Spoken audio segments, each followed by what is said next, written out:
Hello everyone, welcome back to my channel. আমরা যাচ্ছি, মা যাচ্ছে না মামা বাড়ি আজকে। কেন যাচ্ছ না মা তুমি? সোমবার থেকে পরীক্ষা।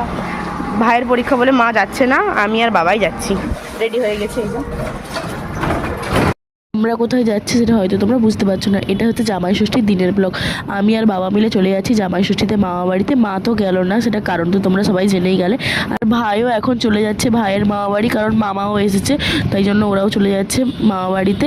আর আমি এখন এসে এখানে ভিডিও অন করেছি আর এখানে সমস্ত খাবার রেডি করে নিচ্ছি। আমার দাদি ভাবছে হয়তো ভিডিওটা এমনি এমনি অন হয়ে গেছে। আমি দাদিকে বললাম আমি নিজে থেকেই অন করেছি ভিডিওটা। তারপরে আর কি সমস্ত খাবার টাবার রেডি করে নিলাম, কারণ অনেকটাই বেলা হয়ে গিয়েছে।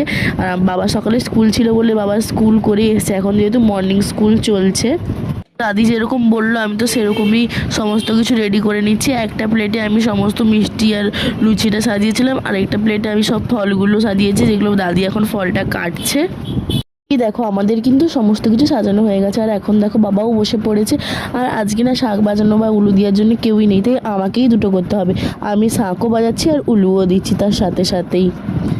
পরে দেখো আস্তে আস্তে ফোঁটাটা দেওয়া হয়েও গেল, আর এখন দেখো চলছে গিফট দেওয়ার পর্ব। তো এখন বাবা দিয়ে দিল দাদিকে, আর দাদিও বাবাকে দিয়ে দিল। আর বাবাকে বলছি বাবা তুমি দাদুকেও দিয়ে দাও, তাই জন্য বাবা দাদুকেও দিতে চলে যাচ্ছে। দিয়ে আমি দাদুকে দিয়ে দিলাম আর কি। দাদু তো জামাটা পেয়ে খুবই খুশি। দেখো দাদু বলছে নে ছবি তুলে নে, আমি জামাটা ধরে আছি। তারপরে আর কি বাবা তো এত খাবার দেখে বলছে বাবা এত কিছু খেতে পারবেই না, অনেক বেলা হয়ে গেছে। তাই আর কি আমিও বাবার সাথে খেতে বসে পড়লাম।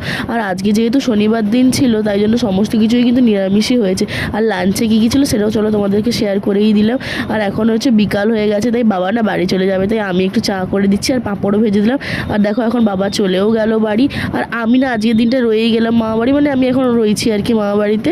আমাকে দাদি আর দাদু যেতেই দিচ্ছে না, বলছে এখন তো তোর সেরকম কোনো চাপ নেই, তুই এখন থেকে যা। তারপরে বিকেলবেলায় বাবা চলে যাওয়ার পর আমি একটু দইও খেয়ে নিলাম। তারপরে আমার ভাই চলে এসেছে, আর ভাইয়ের তো আগের বছর 5 বছরের জন্মদিন হয়েছিল, সেটা তো তোমরা সবাই জানো। এতদিনে ভাইয়ের 5 বছরের জন্মদিনের অ্যালবামটা এসছে, তো সেই অ্যালবামটাই দেখে নিচ্ছি। আর ভাই তো জানো আমি গেলে যত রকমের নাচ যা হবে বলবে এটা করছি চ ভিডিও করে দে আমাকে। তো এখন দেখো একটা উদ্ভট কি নাচছে, সেটারও ভিডিও করে নিলাম। আজকের ব্লগটা এতটাই, বাই।